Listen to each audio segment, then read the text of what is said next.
السلام علیکم ورحمۃ اللہ وبرکاتہ. ویلکم ٹو الہدا. اہلا وسہلا ومرحبا. اعوذ باللہ من الشیطان الرجیم. بسم اللہ الرحمن الرحیم.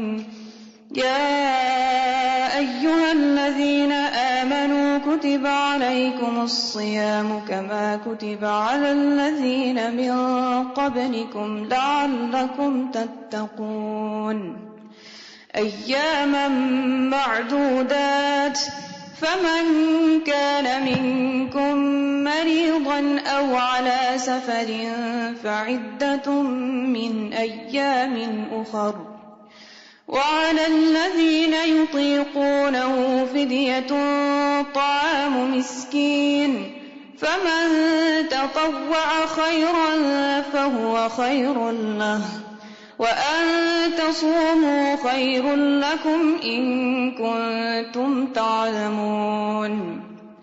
شَهْرُ رَمَضَانَ الَّذِي أُنزِلَ فِيهِ الْقُرْآنُ هُدًى لِّلنَّاسِ وَبَيِّنَاتٍ مِّنَ الْهُدَى وَالْفُرْقَانِ فَمَن شَهِدَ مِنكُمُ الشَّهْرَ فَلْيَصُمْهُ ومن كان مريضا أو على سفر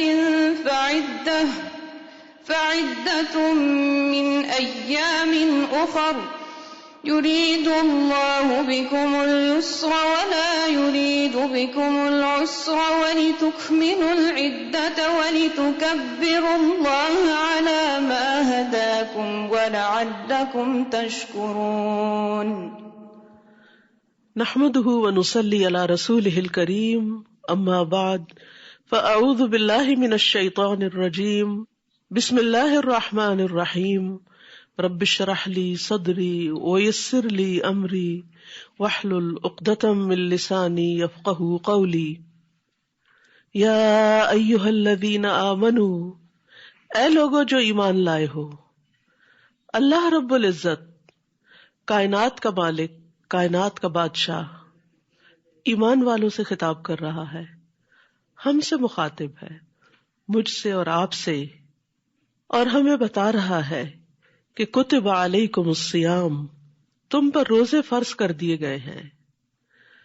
عربی میں لفظ صوم بھی استعمال ہوتا ہے اور صیام بھی استعمال ہوتا ہے. صوم کا تعلق عام طور پر چپ کے روزے سے ہوتا ہے، جس طرح حضرت مریم علیہ السلام کو اللہ تعالیٰ نے حکم دیا تھا، کلی وشربی، کھاؤ پیو اور اپنی آنکھیں ٹھنڈی کرو، اور اگر تم سے کوئی بات کرے تو اس سے کہو فلن اکلم اليوم انسیا، آج میں کسی سے بات نہیں کروں گی. انی نذرت للرحمن صوما فلن اکلم اليوم انسیا، آج میں نے رحمان کے لیے صوم کی نظر مانی ہے. تو صوم کہتے ہیں چپ کے روزے کو بنیادی طور پر، لیکن جب لفظ صیام استعمال ہوتا ہے تو اس کا تعلق کھانے پینے سے اور دیگر چیزوں سے بھی ہوتا ہے. اسی لیے ایک عام روزہ ہوتا ہے جس میں انسان کھانے پینے سے رکتا ہے، اور ایک خاص روزہ ہوتا ہے جس میں انسان ہر اس چیز سے رکتا ہے جس سے اللہ سبحانہ وتعالیٰ نے روکا. اور اس کا تعلق صرف پیٹ سے نہیں ہوتا بلکہ اس کا تعلق نگاہوں سے بھی ہوتا ہے، اس کا تعلق کانوں سے بھی ہوتا ہے، اس کا تعلق زبان سے بھی ہوتا ہے، جسم کے سارے اعضاء کے ساتھ ہوتا ہے، کہ جس میں انسان اللہ کے احکامات کے آگے رک جاتا ہے. یعنی رمضان کا مہینہ جو آ رہا ہے، اس میں اللہ سبحانہ تعالیٰ نے ہمارے لیے جو روزے فرض کیے ہیں، اس میں ہمیں صرف کھانے پینے اور جنسی خواہشات ہی سے نہیں روکا بلکہ ان تمام برائیوں سے روکا ہے جو ہمارے لیے نقصان دہ ہیں. اب دیکھیے کہ جب زندگی میں ہم بیمار ہو جائیں کبھی، تو پھر بہت سی ایسی چیزیں چھوڑ دیتے ہیں جو ہمارے لیے عام دنوں میں بہت مزے کی اور ہمیں بہت فائدے کی نظر آتی ہیں. پھر ڈاکٹر کے کہنے پر ہم ان تمام چیزوں کے بارے میں اپنی سوچ بدل لیتے ہیں. ہم چاہے ان کو کتنا بھی انجوائے کرتے ہوں لیکن چھوڑ دیتے ہیں کیونکہ وہ ہمارے لیے نقصان دہ ہیں، اور اس کے بجائے کچھ دوائیاں کھانے لگتے ہیں جو ہمارے لیے صحت کا باعث ہوتی ہیں. تو وہ تو انسانی علم ہے اور انسان کی خیرخواہی ہے انسان کے ساتھ، اس کو کچھ تکلیفوں سے نجات دینے کے لیے. لیکن یہاں تو اللہ رب العزت جس نے ہمیں بنایا ہے، جس نے ہمیں پیدا کیا ہے، وہ ہمیں کچھ چیزوں سے بچنے کے لیے کہہ رہا ہے. کیوں کہہ رہا ہے؟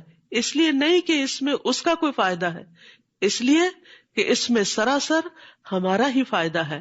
وہ ہمیں کچھ ایسی النسز سے، ایسی بیماریوں سے بچانا چاہتا ہے کہ جس میں ہمارے لیے ہلاکت ہے، جس میں ہماری دنیا کا نقصان بھی ہے اور ہماری آخرت کا نقصان بھی ہے. تو اسی لیے اللہ سبحانہ وتعالیٰ نے روزے جیسی چیز کو ہمارے لیے نہ صرف یہ کہ فرض قرار دیا بلکہ عبادت بھی قرار دیا تاکہ ہم اسے خوشی خوشی اختیار کریں. تو یا ایھا الذین آمنوا، اے لوگو جو ایمان لائے ہو، کتب علیکم الصیام، تم پر روزے رکھنا فرض کر دیا گیا، کما کتب علی الذین من قبلکم، جیسا ان لوگوں پہ فرض کیا گیا جو تم سے پہلے گزرے ہیں. یعنی تمام انبیاء نے اپنی امتوں کو روزے کا حکم دیا. ان کی شریعتیں مختلف رہی ہیں لیکن بہت سے احکامات ہم میں اور ان میں کامن ہیں. یعنی یہ پابندی جو تم پر لگائی جا رہی ہے روزے کی شکل میں، یہ کوئی نئی بات نہیں ہے، یہ تو پہلے سے ہوتی چلی آ رہی ہے.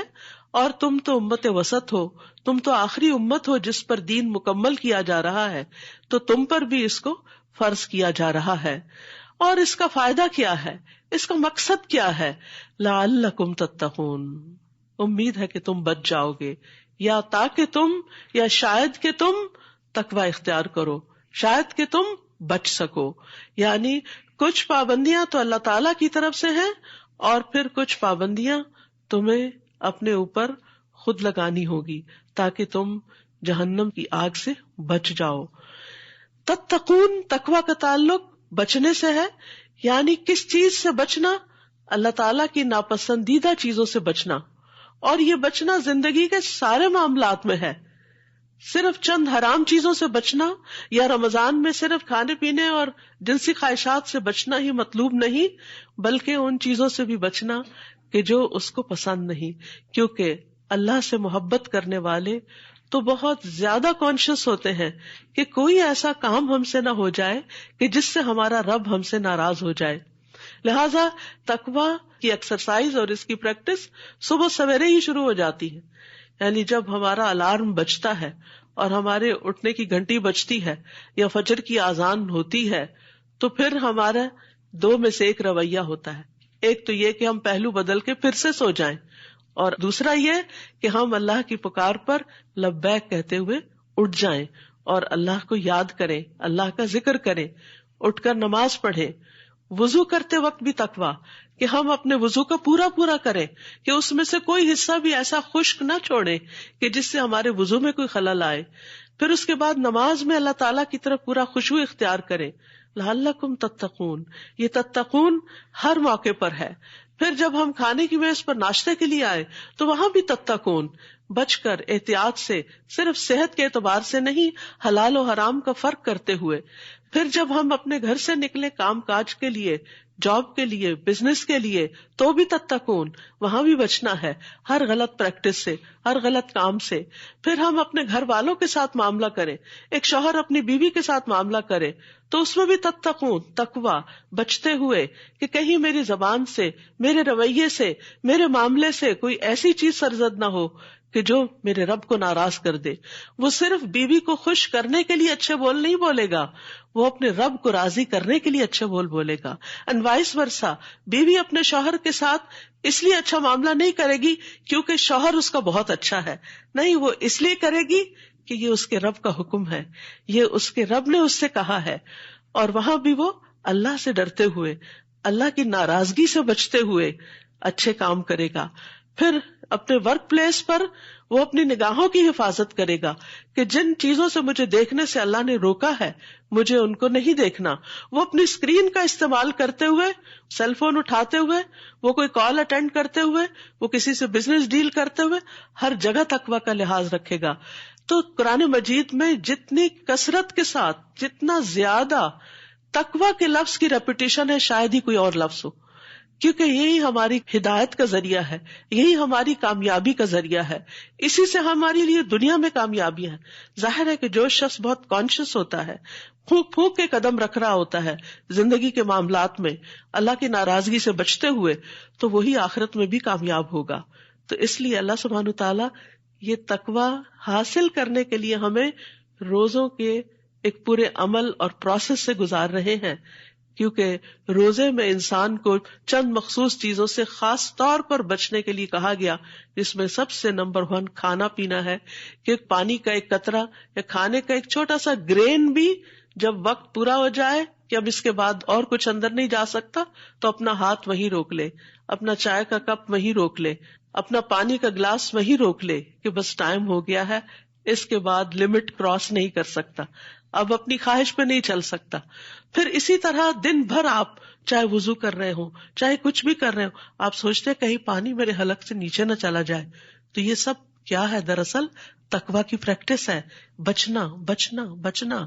پھر اسی طرح جنسی خواہشات، نہ صرف یہ کہ سیکشل انٹرکورس سے منع کیا گیا، بلکہ جو چیزیں اس کی طرف لے جاتی ہیں ان چیزوں سے بھی بچنا، تاکہ وہ چیز جو حلال ہے لیکن روزے کی حالت میں حرام کر دی گئی ہے اس سے بچا جائے۔ کھانا پینا حلال ہے لیکن روزے کی حالت میں کھانے پینے سے بچنا لازم ہے۔ تو جو شخص 1 مہینے کے 30 دن بچنے کی پریکٹس کرتا ہے، وہ بالآخر پھر بچنے کے قابل ہو جاتا ہے، پھر وہ محتاط زندگی بسر کرتا ہے، پھر وہ اللہ کانشیس زندگی بسر کرتا ہے، پھر وہ احتیاط کے ساتھ اپنی زندگی کا ہر قدم اٹھاتا ہے کہ میرا رب مجھ سے ناراض نہ ہو جائے، کہیں میں کسی ناراضگی کی وجہ سے اس ہمیشہ کی زندگی میں ان جنتوں سے محروم نہ ہو جاؤں۔ تو فرمایا یا ایھا الذین آمنوا کتب علیکم الصیام کما کتب علی الذین من قبلکم لعلکم تتقون۔ روزہ تو ایک پروسیس ہے، ایک کام ہے کرنے کا، لیکن اس کا کوئی آؤٹ کم ہونا چاہیے۔ مثال کے طور پر آپ کھانا کھاتے ہیں تو کھانا کھاتے ہیں، منہ میں ڈالتے ہیں، چباتے ہیں، پھر اس کے بعد نگلتے ہیں، تو کھانا کھانا مقصد نہیں ہے، اصل مقصد ہے انرجی حاصل کرنا، اصل مقصد ہے بھوک مٹانا۔ تو اسی طرح روزہ رکھنا جو ہے وہ تو ایک عبادت ہے، ایک فرض ہے، ایک پروسیس ہے، لیکن اس سے کچھ حاصل کرنا ہے، اور وہ ہے تقویٰ کی اسٹرینتھ حاصل کرنا، بچنے کی عادت، سیلف کنٹرول۔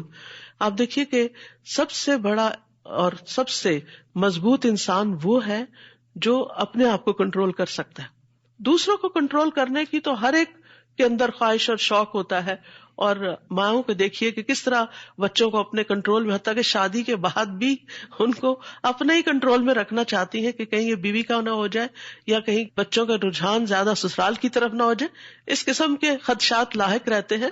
لیکن اصل عقل مند وہ ہے، اصل کامیاب وہ شخص ہے کہ جو اپنے آپ کو کنٹرول کرنا جانتا ہے، اپنے لفظوں کو کنٹرول کرنا جانتا ہے، اپنے غصے کو کنٹرول کرنا جانتا ہے، اپنی نفرت کو کنٹرول کرنا جانتا ہے، اپنے انتقامی جذبات کو کنٹرول کرنا جانتا ہے۔ اور جو شخص اپنے اوپر کنٹرول کرنا نہیں جانتا، وہ پھر کسی بھی کام کے قابل نہیں، وہ انسان بہت ہلکا ہے، وہ انسان بہت کمزور ہے۔ انسان کی اصل اسٹرینتھ اس میں ہے کہ انسان اپنے آپ کو اس چیز سے بچا لے کہ جو اس کے لیے ہلاکت خیز ہے۔ یاد رکھیے، آگ سے بڑھ کر، جہنم سے بڑھ کر ہلاکت خیز چیز کون سی ہو سکتی ہے؟ تو یہ روزہ دراصل ہمیں اس جہنم سے بچنے کے لیے ایک اسٹرینتھ دیتا ہے کہ تم اپنے آپ کو ان چیزوں سے روک لو۔ جیسے آپ گاڑی جب چلاتے ہیں تو آپ بریکس پر بھی پاؤں رکھے ہوئے ہوتے ہیں، اسٹیئرنگ بھی کنٹرول کیے ہوئے ہوتے ہیں، کیوں؟ تاکہ آپ ٹکر نہ مار دے کسی کو۔ یا صرف یہی نہیں ہوتا کہ آپ نے دوسروں کو بچانا ہے، آپ اپنے آپ کو بھی بچا کے چل رہے ہوتے ہیں۔ تو بالکل روزے کی حالت میں بھی اسی طرح آپ اپنے آپ کو ایسی اٹریکٹیو چیزوں سے بچا رہے ہوتے ہیں جو آپ کو کمزور کر دیں، اور آپ دوسروں کو بھی بچا رہے ہوتے ہیں، نہ کسی سے جھگڑا کرتے ہیں اور نہ کسی کو کرنے دیتے ہیں۔ اسی لیے حدیث میں آتا ہے کہ جب کوئی تمہارے پاس تم سے جھگڑنے آئے تو تم کہہ دو کہ انی امرؤ صائم، کہ میں تو روزے سے ہوں، میں جھگڑ نہیں سکتا۔ تو اس لیے ہمیں رمضان کی تیاری کرتے ہوئے اصل چیز جو کی ورڈ ہمیں یاد رکھنا ہے وہ تقویٰ ہے، اللہ کے ڈر سے، اللہ کی ناراضگی کے کاموں سے بچنا، اللہ کی محبت میں اللہ کے پسندیدہ کاموں کو کرنا، اللہ کی خاطر اپنی نیند قربان کرنا، اللہ کی خاطر اپنی بھوک کنٹرول کرنا، اللہ کی خاطر اپنے جذبات کو کنٹرول کرنا، اور خصوصاً منفی جذبات کو کنٹرول کرنا. نہ صرف یہ کہ روزے سے فزیکل کلینزنگ ہوتی ہے، بلکہ اخلاقی اعتبار سے، روحانی اعتبار سے اور بہت سے اعتبارات سے انسان صاف ہو جاتا ہے، پاک ہو جاتا ہے، بچ جاتا ہے، ہلاکت میں پڑنے سے رک جاتا ہے. تو اس لیے رمضان کے لیے نمبر 1 گول، نمبر 1 ٹارگٹ تقوی ہے، اور تقوی صبر کے ساتھ آتا ہے. اسی لیے قرآن مجید میں آتا ہے انہ من یتقی ویصبر فإن اللہ لا یضیع اجر المحسنین، کہ جو تقوی اختیار کرتا ہے اور جو صبر کرتا ہے تو یقیناً اللہ محسنین کا اجر ضائع نہیں کرتا، نیکوکاروں کا اجر اللہ ضائع نہیں کرتا. تو جتنا بھی آپ اس میں صبر کریں گے، کیونکہ آپ بچ نہیں سکتے نا اس وقت تک جب تک آپ کے اندر صبر نہ ہو. اسی لیے رمضان کو شہر الصبر بھی کہا گیا کہ یہ صبر کا مہینہ ہے. یعنی کوئی شخص آپ کو پرووک کر رہا ہے، کوئی شخص آپ پر ایسی بات کر رہا ہے کہ جس سے آپ ہرٹ ہو رہے ہیں، تو اب آپ کو جواب دینے سے کیا چیز روک رہی ہے کہ میں روزے سے ہوں، میں روزے سے ہوں. تو یہ وہی کر سکتا ہے جس کے اندر صبر ہوگا. تو روزہ ہمیں صبر بھی سکھاتا ہے.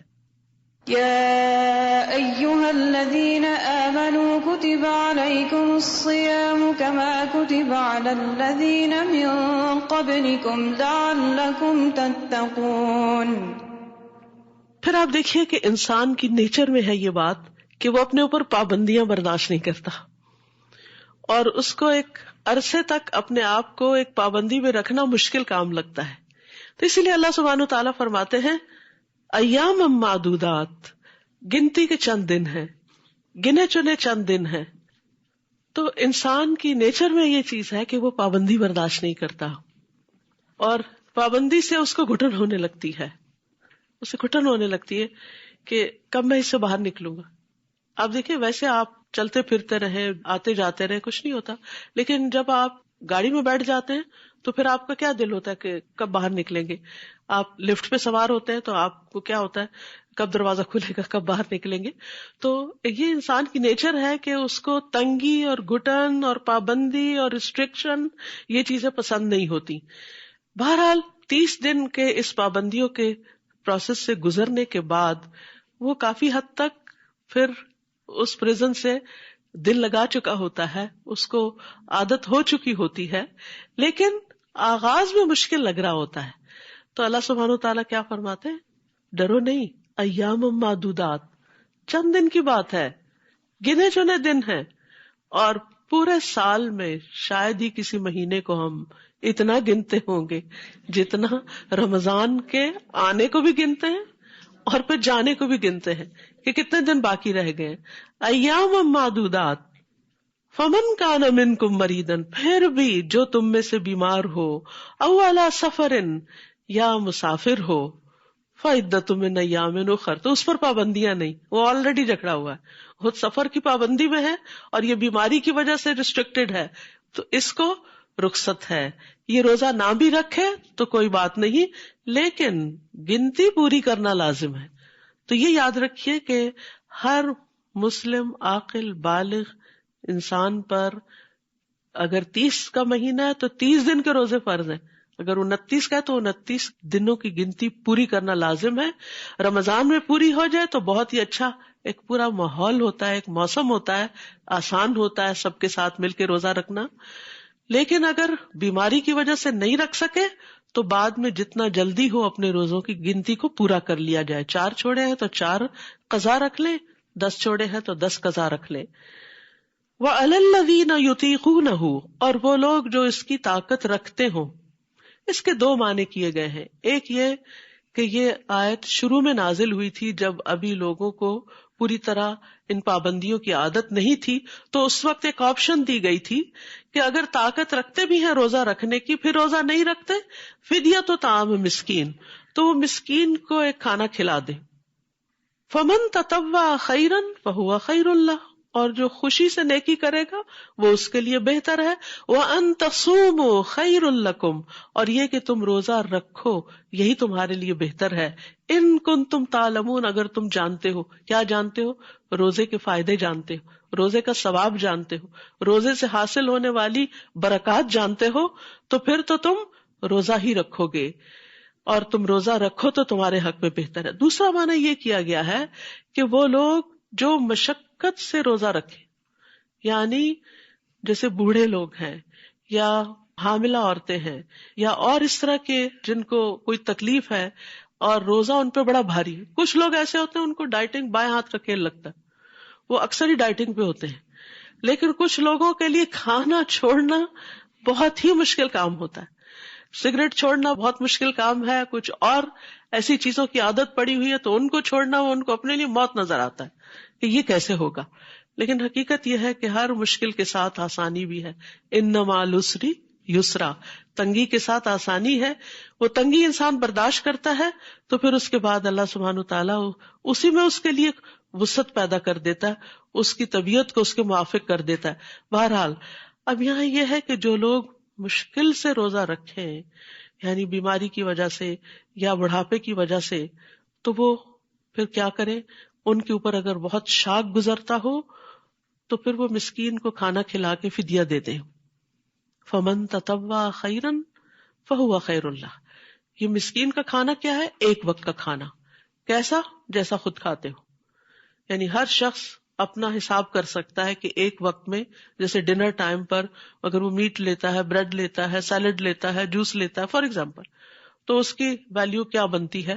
تو جتنے دن کے روزے ہیں ان میں سے ایک وقت کا کھانا فدیہ دے دیں. کھانا بھی کھلا سکتے ہیں، اگر کوئی مسکین موجود ہے تو جو پکا ہوا کھانا ہے اس میں سے آپ اس کو بھی دے دیں. اور اگر مسکین آس پاس کوئی نہیں، جیسے آپ کو ایسا شخص وقت پر نہیں ملتا، تو ایسی صورت میں آپ راشن بھی دے سکتے ہیں، آپ اکٹھا بھی دے سکتے ہیں، آپ ڈیلی بیسس پہ بھی دے سکتے ہیں. لیکن یہ ہے کہ ایک وقت کا کھانا لازم ہے.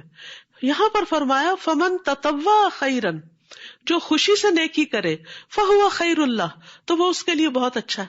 اب یہ خوشی سے نیکی کرنے کا مطلب کیا ہے کہ ایک وقت کی بجائے 2 وقت کا دے دے، یعنی صبح شام کا سحری افطاری دونوں دے دے تو یہ اس کو ڈبل فائدہ ہو جائے گا، دوہرا اجر مل جائے گا. وَأَن تَصُومُوا خَيْرٌ لَكُمْ، اور یہ کہ تم روزے ہی رکھو تو اچھا ہے. ان کنتم تعلمون، اگر تم جانتے ہو. تو ایسے لوگ جو کسی بیماری کی وجہ سے ڈاکٹر سے پرسکرپشن لے آئے روزہ نہ رکھنے کی، پھر بھی کوشش کریں ٹرائی کرنے کی، کیونکہ میں نے کئی لوگوں کو یہ مشورہ دیا ہے اور یہ کامیاب مشورہ ہوا ہے. اور مشورہ میرا یہ ہوتا ہے کہ آپ روزہ رکھیں اور نیت یہ کریں کہ اگر میں مرنے لگی تو میں کھول لوں گی. کبھی آپ نے سنا کہ وہ روزہ رکھ کے اس کی ڈیتھ ہو گئی؟ روزے سے ڈیتھ نہیں ہوتی، کھانے سے ضرور ہو سکتی، فوڈ پوائزن وغیرہ تو ہوتے رہتے ہیں. تو اچھا بھلا صحت مند انسان لمبے روزے کا سوچ کے سوچنے لگتا ہے کہ میرے پاس کوئی عذر ہے کہ میں بھی ان لوگوں میں شامل ہو جاؤں کہ جن کو روزہ چھوڑنے کی اجازت ہو. یعنی شیطان انسان کے دل میں ایسے وسوسے ڈالتا ہے. تو اس لیے انسان کوشش کر کے دیکھے کہ کیا کوئی پاسبلٹی ہو سکتی ہے روزہ رکھنے کی. اور بعض اوقات آپ دیکھیں کہ انسان کی جو ول پاور ہوتی ہے نا، یہ واقعی بڑی پاور ہوتی ہے. انسان کہتے کہ it's not a big deal, میں دن کو سو جاؤں گی، میں سو کے روزہ گزار لوں گی، بس نمازوں کے وقت پہ اٹھ جاؤں گی. لیکن آپ دیکھیں گے کہ ایک روزہ بھاری ہوگا، دوسرا کچھ ہوگا، تیسرے چوتھے کے بعد تو آپ کو اچھا لگنے لگے گا، پھر آپ انجوائے کرنے لگیں گے اور آپ کہیں گے شکر ہے میں نے سب کے ساتھ ہی روزے رکھ لیے. وَأَن تَصُومُوا، تو اصل ریکمنڈیشن کیا ہے؟ روزہ رکھنے ہی کی. یعنی اس کا کوئی عوض نہیں، کوئی چیز اس کے برابر نہیں. یعنی آپ روزہ چھوڑ کے کہیں کہ میں صدقہ کر دیتی ہوں تو یہ فدیہ دینے سے مجھے روزے کا ثواب مل جائے گا، تو وہ بات نہیں ہے. یعنی وہ روزے کے برابر نہیں ہے. ہاں تمہارا جو فرض ہے اس کا مداوع ہو جائے گا یا وہ ادا ہو جائے گا، یعنی اس کی کچھ کمپنسیشن ہو جائے گی. لیکن روزے سے ملنے والے جو فائدے اور ثواب اور خیر و بلائی حاصل ہونے والی ہے وہ تو پھر روزے سے ہی حاصل ہو سکتی ہے، اس کا کوئی آلٹرنیٹ ہے ہی نہیں.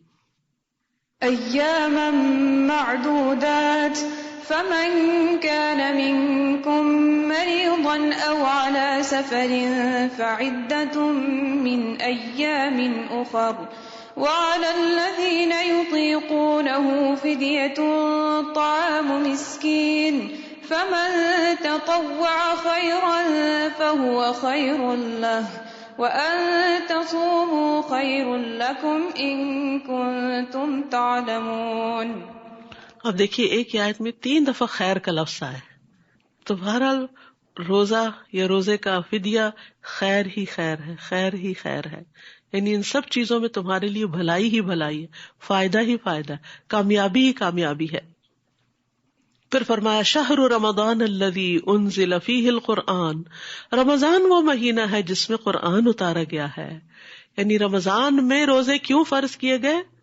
تاکہ قرآن جیسی نعمت پر شکر ادا کر سکو.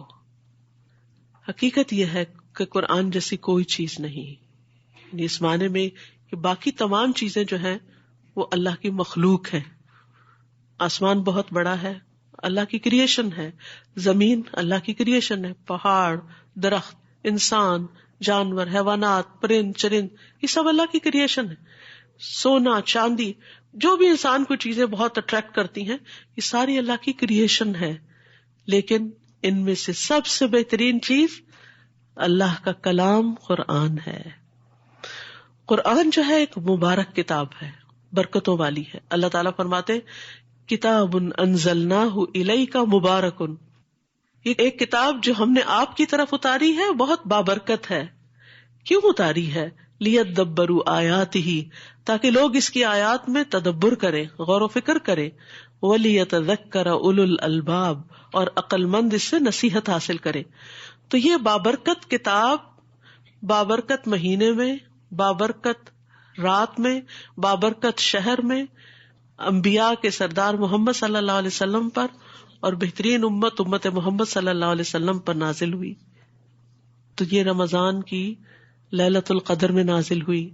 انا انزلناہ فی لیلۃ القدر وما ادراک ما لیلۃ القدر لیلۃ القدر خیر من الف شہر.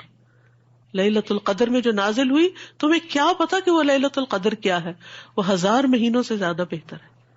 تو جس قرآن کے نزول کی وجہ سے ایک رات کو اتنا بڑا مقام ملا، اس مہینے کو مہینوں کا سردار قرار دیا گیا اس قرآن کی وجہ سے.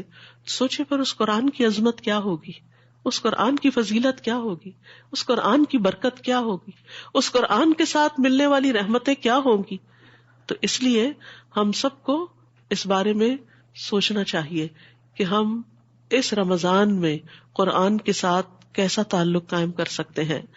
شہر رمضان الذی انزل فیہ القرآن. تو اگر رمضان میں قرآن نازل ہوا ہے تو رمضان میں ہی یہ قرآن دلوں پہ نازل ہوتا ہے. عام دنوں میں بھی آپ قرآن سے بھرپور فائدہ اٹھاتے ہیں، لیکن جو فائدہ رمضان میں قرآن کے ساتھ ملتا ہے وہ عام دنوں میں آپ محسوس نہیں کرتے. اس لیے رمضان میں قرآن کے ساتھ زیادہ سے زیادہ تعلق قائم کرنے کی ضرورت ہے. تراویح میں، قیام اللیل میں، دن میں اس کا ناظرہ تلاوت کر کے، اس کو سمجھ کر پڑھ کے، کیونکہ باقی سب بھی فائدے کی چیز ہے، لیکن اصل میں قرآن کا فائدہ اس وقت ہوتا ہے جب انسان اس کو سمجھتا ہے، جب انسان کو پتہ چلتا ہے کہ اس کے اندر کیسے کیسے ہیرے جواہرات ہیں، میری زندگی کے کیسے کیسے مسائل کا حل ہے، کیسی کیسی برکتیں اور کیسی کیسی رحمتیں اللہ نے اس کے ذریعے بندوں کو عطا کی ہیں. تو اس لیے بہت ضروری ہے کہ ہم رمضان کے مہینے میں قرآن سے بھرپور فائدہ اٹھائیں. کیونکہ یہاں پر آپ دیکھیے کہ قرآن کیوں اتارا گیا، مقصد بتا دیا گیا، ہدی للناس، یہ تمام انسانوں کی ہدایت کے لیے آیا ہے. اور کسی بھی چیز سے گائیڈنس کب لی جاتی ہے؟ اب مثال کے طور پر آپ کی اگر گاڑی میں اچھے سے اچھا GPS ہے، اچھے سے اچھا آپ کو میپ پلان ہے، لیکن اگر آپ اس کو آن نہیں کرتے، اور اگر آن بھی کر دیتے ہیں اس کے ساتھ وائس نہیں آن کرتے، تو پھر کیا ہوتا ہے؟ آپ بعض اوقات صرف نقشہ دیکھ کے بھی نہیں پہنچتے. آپ کو جب وہ بتاتی رہتی ہے، مسلسل انسٹرکشن ملتی رہتی ہے، ٹرن رائٹ، ٹرن لیفٹ، اتنے 100 میٹر پہ اتنے کرے، یہ کرے وہ کرے، تو پھر آپ کو کتنی آسانی ہو جاتی، پھر آپ صحیح منزل پہ پہنچ جاتے ہیں. ورنہ بعض اوقات نقشہ بھی سامنے رکھا ہوتا ہے، سنتے نہیں، سمجھتے نہیں، تو ایک موڑ غلط کاٹ کے کہیں سے کہیں پہنچ جاتے، بھٹکتے پھرتے. اور آپ کو پتا ہے کہ بھٹکنا کتنا تکلیف دہ ہوتا ہے. ہو سکتا ہے آپ میں سے کوئی یہاں آتے ہوئے رستہ بھٹکا ہو اور اس کا وقت ضرورت سے زائد لگ گیا ہو، تو انسان کو کتنی تکلیف ہوتی ہے. تو اس زندگی میں بھی ہر انسان کے ذہن میں بے پناہ سوالات ہوتے ہیں، کنفیوژن ہوتی ہیں. اپنی زندگی کے بارے میں انسان کہتا ہے میرے ساتھ ایسا کیوں ہو گیا، یہ ایسا کیوں ہے، یہ ویسا کیوں ہے، میرے ساتھ یہ مسائل کیوں پیش آ رہے ہیں، میرے ہی بچے ایسے کیوں ہیں، میرا ہی ہسبینڈ ایسا کیوں ہے، یہ کیوں ہو رہا ہے. ان سارے سوالات کے جواب آپ کے پیدا کرنے والے کے سوا آپ کو کون دے سکتا ہے؟ وہ صرف آپ کا رب ہی آپ کو بتا سکتا ہے. آپ انسانوں کے پاس کاؤنسلنگ کے لیے جاتے ہیں، ایک کے پاس جاتے ہیں وہ آپ کو ایک مشورہ دیتا ہے، دوسرے کے پاس جاتے ہیں وہ آپ کو کوئی اور دیتا ہے، دوست سے بات کرتے ہیں وہ کوئی اور ہی کہانی بتاتی، اماں سے بات کرتے ہیں وہ کوئی اور نصیحت کرتی. انسان حیران پریشان ہو کے سوچتا ہے کس کی بات مانوں کس کی نہ مانوں. ہیں تو یہ سارے میرے پیارے اور بہت اچھے سہارے، لیکن یاد رکھیے ہم سے ہمارے خالق سے بڑھ کر کوئی پیار نہیں کرتا، اس سے بڑھ کر ہمارا کوئی خیر خواہ نہیں. اسی لیے اس نے اپنی محبت اور اپنی خیر خواہی کا ثبوت دیتے ہوئے ہمیں یہ کتاب دی ہے تاکہ ہم اس سے گائیڈنس حاصل کریں. اسی لیے قرآن کے شروع میں ہی اللہ تعالیٰ فرماتے ہیں ذالک الکتاب لا ریب فیہ ھدی للمتقین، یہ کتاب جس میں کوئی شک نہیں، یہ ہدایت کے لیے آئی. لیکن کس کو ہدایت دے گی؟ متقی لوگ. اب آپ دیکھیے کہ رمضان اور تقوی اور ہدایت اور تقوی، روزے سے آپ کو کیا ملے گا؟ تقوی ملے گا، اور پھر قرآن سے آپ کو گائیڈنس ملے گی، اور یہ گائیڈنس آپ کو رمضان میں زیادہ ملے گی جب آپ تقوی کی حالت میں ہوں گے یا تقوی اٹین کر رہے ہوں گے. تو یہاں پر اللہ تعالیٰ فرماتے ہیں ھدی للناس وبینات من الھدی والفرقان، اور اس میں کلیئر پروفس ہیں، واضح دلائل ہیں. یعنی ایسا نہیں کہ صرف ایک مبہم سی کوئی گائیڈ لائن دی جا رہی ہے، اس سے پورے دلائل کے ساتھ آپ کو بات سمجھائی جائے گی کہ ہدایت کس کو کہتے ہیں اور کس معاملے میں انسان کو کیا رویہ اختیار کرنا چاہیے. اور فرقان فرق کرنے سے ہے، یعنی جس میں انسان اچھے اور برے، حلال اور حرام، جائز اور ناجائز، صحیح اور غلط میں تمیز کر سکتا ہے، یعنی فرق کر سکتا ہے. انسان کو واضح طور پر پتہ چل جاتا ہے. یہ قرآن ایک نور ہے، ایک روشنی ہے کہ جس سے آپ کو پتہ چلتا ہے کہ آپ کو کیا کرنا چاہیے اور کیا نہیں کرنا چاہیے، کیا چیز آپ کے فائدے کی ہے اور کیا چیز آپ کے لیے نقصان دہ ہے. فَمَن شَهِدَ مِنْكُمُ الشَّهْرَ فَلْيَصُمْ، پھر وہی دوبارہ بات کی گئی. تو جس کو یہ مہینہ ملے، جو اس مہینے کو پائے، جس کی زندگی میں رمضان آ جائے، اسے چاہیے کہ روزے رکھے. تو اس سے پتہ چلتا ہے کہ رمضان میں سب سے اہم ترین عبادت روزہ ہے. یعنی آپ چاہے دن بھر قرآن پڑھتے رہے اور رات بھر قیام کرتے رہے لیکن روزہ نہ رکھے تو بات نہیں بنے گی. قرآن کا فائدہ، دعا کا فائدہ، صدقہ خیرات کا فائدہ، ہر چیز کا فائدہ روزے کے ساتھ ہے. اسی لیے پھر تکرار سے تاکیدی حکم دیا جا رہا ہے کہ فمن شہد منکم الشہر. شاہدہ کا لفظ بڑا دلچسپ ہے. شاہدہ کا مطلب ہوتا ہے دیکھنا، مشاہدہ کرنا. تو آپ دیکھیے کہ رمضان کا چاند دیکھنا چاہیے، اس کے لیے کوشش کرنی چاہیے. بادل ہو تو اور بات ہے، ورنہ اہتمام کرنا چاہیے اور چاند دیکھ کر روزہ رکھنا چاہیے. اور جب چاند نظر آ جائے تو پھر دعا بھی پڑھنی چاہیے. ہوپ فلی آپ کے پاس شہر رمضان کتاب ہوگی جس میں شروع میں ہی دعائیں دے دی گئی ہیں. وہ دعائیں آپ دیکھ کے بھی پڑھ سکتے ہیں، ویسے تو یاد کر لیجئے کیونکہ ہر مہینے کے شروع میں وہ دعا پڑھنی چاہیے جب بھی چاند نظر آ جائے. کیونکہ بعض اوقات پہلی رات کا چاند نہیں بھی نظر آتا تو دوسری رات نظر آ جاتا ہے، دوسری رات پڑھ لیجئے. اور بہت خوبصورت دعا ہے جس میں انسان اپنے لیے اللہ تعالیٰ سے برکت مانگتا ہے اور اس مہینے کی خیر مانگتا ہے. ہم سب کو ہر دن کی، ہر مہینے کی خیر چاہیے اور شر سے بچنے کی ضرورت ہے ہم سب کو. تو اس لیے اس دعا سے بھرپور فائدہ اٹھائیے اور اس وقت اللہ کا شکر ادا کیجیے. جب آپ چاند دیکھ لیں تو مسنون دعا پڑھنے کے بعد کچھ اور دعائیں بھی دل میں ضرور مانگے کہ اللہ تعالیٰ اس مہینے کو ہمارے لیے آسان کر دے. اللہم لا سہل الا ما جعلتہ سہلا وانت تجعل الحزن سہلا اذا شئت. اللہ کچھ آسان نہیں جب تک کسی چیز کو تو آسان نہ کرے. لا سہل الا ما جعلتہ سہلا وانت تجعل الحزن سہلا، اور تو ہی مشکل کو آسان کرتا ہے اذا شئت، جب تو چاہتا ہے.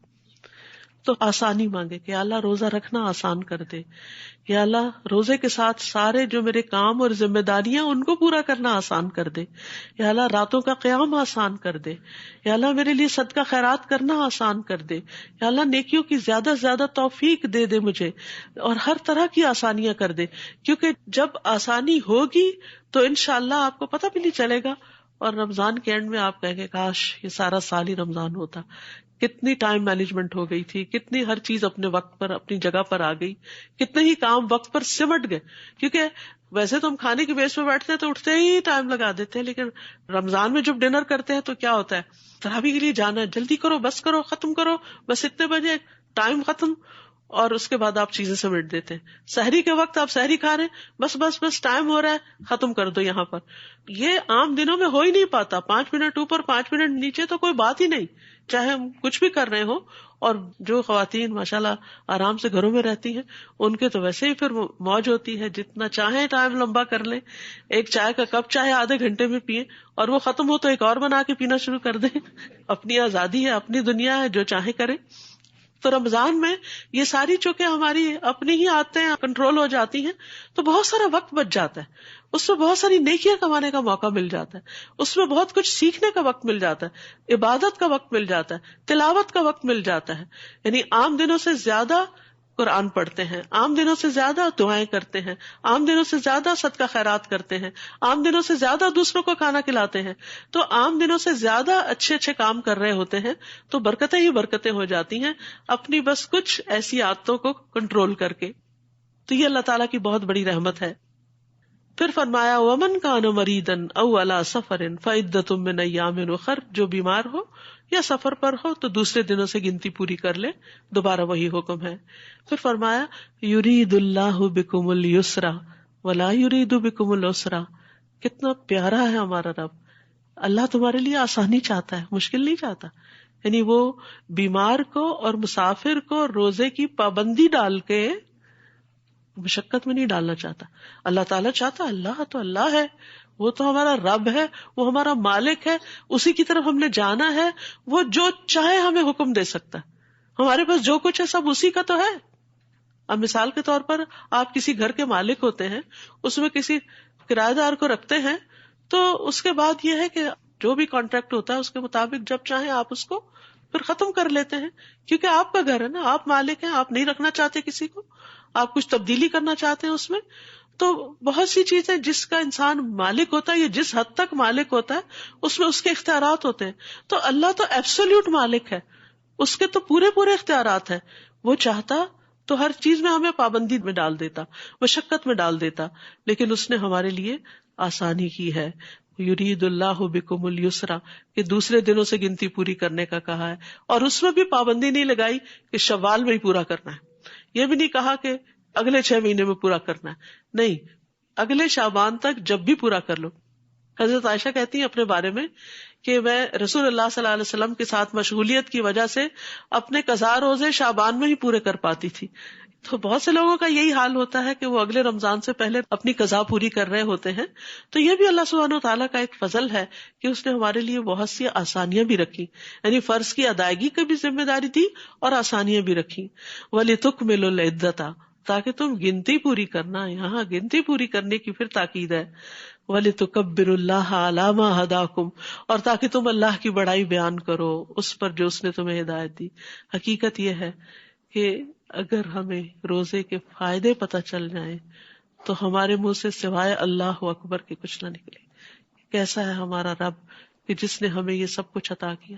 اور پھر رمضان کے اختتام پر جب عید آتی ہے تو زیادہ سے زیادہ کیا پڑھتے ہیں؟ تکبیرات. کیوں تکبیرات؟ اس لیے کہ یہ ہمارا کمال نہیں تھا کہ ہم اپنے آپ پہ اتنا کنٹرول کر سکتے. یعنی آپ دیکھیے کہ آپ ڈائٹنگ بھی کرتے ہیں، کہیں نہ کہیں چیٹنگ کر جاتے ہیں، لیکن روزہ ایسی چیز ہے کہ جس میں آپ کہیں چیٹ نہیں کرتے. تو یہ اصل میں اللہ کی توفیق سے ہوا ہے، یہ ہمارا کمال نہیں ہے اس میں کوئی. تو اس لیے ہمیں اس کی بڑائی بیان کرنی چاہیے. اور اس لیے بھی کہ کوئی شخص 30 روزے رکھ کر پورے قیام کر کے اور ساری نیکیاں کر کے کسی غرور میں مبتلا نہ ہو جائے، اپنے آپ کو بڑی چیز نہ سمجھنے لگے کہ میں تو اب دوسروں کے مقابلے میں بہت نیک ہو چکا ہوں، اور دوسرے نعوذ باللہ کمتر ہیں جنہوں نے روزے کسی بیماری کی وجہ سے یا عذر کی وجہ سے نہیں رکھے، یا اتنا قیام نہیں کر سکے، یا اتنی نیکیاں نہیں کر سکے. ہمیں توفیق ہو گئی، ہمیں تو اعتکاف کی بھی توفیق ہو گئی اور عمرے پہ جانے کی بھی ہو گئی، اور فلاں بھی نیکی کر لی، فلاں بھی. ان سب نیکیوں کو کرنے کے بعد اس کثرت سے تکبیرات شروع ہو جاتی ہیں کہ اللہ اکبر لا الہ الا اللہ واللہ اکبر وللہ الحمد. یہ ساری تعریف تو اللہ ہی کے لیے ہے. کیوں؟ اس لیے کہ الا ما ہداکم، اس پر جو اس نے تمہاری رہنمائی کی، اس نے تمہیں ہدایت دی، اس نے تمہیں اس طرف متوجہ کیا کہ تم اپنے دنیا اور آخرت کو رمضان میں کس طرح سنوار سکتے ہو، روزہ اور قرآن کے ذریعے. وَلَعَلَّكُمْ تَشْكُرُونَ، اور تاکہ تم شکر ادا کرو، یعنی نیکی کی توفیق پر بھی شکر، قرآن کے نزول پر بھی شکر، ہدایت کے ملنے پر بھی شکر، اور پھر ہر لمحے بھوک پیاس کاٹ کر بھی نعمتوں پر شکر. کیونکہ جب ہم بھوک پیاس کاٹتے ہیں نا تو پھر ہمیں ان لوگوں کا ضرور خیال آتا ہے جن کے پاس 2 وقت کا کھانا نہیں ہوتا. دنیا میں آپ دیکھیے بے شمار لوگ پاورٹی لائن سے بلو، کتنے سارے لوگ ہیں جن کو 2 وقت کا کھانا نہیں ملتا. تو جب رمضان میں انسان بھوک اور پیاس کی شدت سے گزرتا ہے، اور خصوصاً گھر کے اندر بیٹھ کے یا اندر آفیسز میں ورک کرتے ہوئے، تو وہ بھوک اور پیاس نہیں لگتی. کتنے ہی لوگ ہیں جو سڑکوں پہ مزدوری کر رہے ہوتے ہیں اور مشکل کام کر رہے ہوتے ہیں اور سخت مشقت میں روزہ رکھے ہوئے ہوتے ہیں.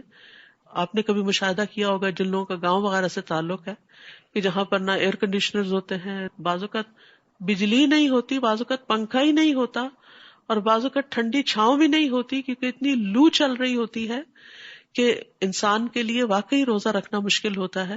ہماری نانی بتایا کرتی تھی کہ اس وقت ظاہر اتنی بجلی اور اتنے انتظامات نہیں ہوتے، تو کہتی تھی کہ ہم مل کے باریک دوپٹے پانی میں بھگو کر اپنے اوپر ڈالا کرتے تھے تاکہ روزے کی شدت کم ہو جائے ہم سے. تو یہ ہے وَلَعَلَّكُمْ تَشْكُرُونَ، تاکہ تم شکر ادا کرو کہ کس طرح اللہ تعالیٰ نے تمہیں 11 مہینے آزادی دے رکھی ہے. 11 مہینے تم کھاؤ پیو، اپنے وقت پہ سو جاؤ، اپنے کام کاج کرو، لیکن 1 مہینہ ایسا گزارو کہ پھر جس میں تم سیلف امپروومنٹ کر سکو، اور اس کے بعد پھر تمہارے اندر کچھ اچھی نئی عادتیں ڈیولپ ہوں. اور وہ اچھی عادتیں صرف اس کے اندر ڈیولپ ہوتی ہیں جس کے اندر سیلف کنٹرول ہوتا ہے. جو شخص اپنے اوپر کنٹرول نہیں رکھ سکتا، اپنی زبان پہ نہیں رکھ سکتا، اپنے تھاٹس کو کنٹرول نہیں کر سکتا، اپنی نگاہوں کو کنٹرول نہیں کر سکتا، اپنی بری عادتوں کو کنٹرول نہیں کر سکتا، پھر وہ کبھی بھی امپروومنٹ کی طرف نہیں جا سکتا، وہ بہتر انسان نہیں بن سکتا. تو روزہ دراصل ہمیں مشکل میں ڈالنے کے لیے نہیں آیا، روزہ دراصل ہماری زندگی آسان کرنے کے لیے آیا. وقتی طور پہ مشکل ہے، لیکن اگر ہماری عادتیں سنور جاتی ہیں تو ہمارے لیے زندگی میں بہت سی، ہمارے ریلیشن شپ میں آسانیاں ہو جاتی. مثلاً آپ دیکھیے، ہم میں سے کون ایسا ہوگا جس کا یہ دل نہ چاہتا ہو کہ مجھے تہجد پڑھنے کی عادت ہو جائے. ہر ایک رش کرتا ہے ان لوگوں پر جو تہجد پڑھتے ہیں، اور ہم میں سے ہر ایک یہ چاہتا ہے، چاہے ہم میں سے کوئی کیسا بھی مسلمان ہو نا، لیکن اگر اس سے آپ پوچھیں کہ تمہارا دل چاہتا ہے تہجد پڑھنے کو، تو کہے گا ہاں میرا دل چاہتا ہے، پر میں کیا کروں، مجھ سے صبح اٹھا نہیں جاتا، میں اٹھنا چاہتا ہوں. تب آپ دیکھیے 30 دن جو صبح اٹھتا ہے نا سحری کے وقت، تو 30 دن کے بعد پھر اس کی اس وقت سونے کی عادت ٹوٹ چکی ہوتی. اگر وہ تھوڑی سی محنت اور کر لے تو رمضان کے بعد بھی اٹھ سکتا ہے. اور رمضان کے بعد شوال میں جو 6 روزے اور آتے ہیں تو 6 دن اور پھر اٹھتا ہے سحری کے لیے، کیونکہ سحری بابرکت کھانا ہے، تو پھر اس کو تہجد کی عادت ہو سکتی ہے. تو بہت سارے لوگ رمضان کی ٹریننگ سے گزر کر اچھی عادتیں اپنے اندر ڈال لیتے ہیں.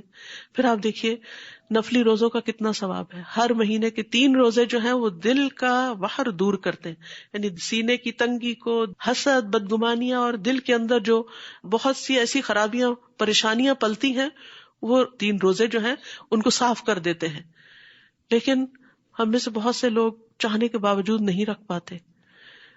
نبی صلی اللہ علیہ وسلم سوموار کا روزہ رکھتے تھے، جمعرات کا روزہ رکھتے تھے، لیکن ہم نہیں رکھ پاتے کیونکہ ہمیں اتنی کھانے کی اور باقی روٹین کی عادت ہو چکی ہوتی. لیکن رمضان کے بعد ان نئی نفلی عبادات کو اڈاپٹ کرنا بہت آسان ہو جاتا ہے.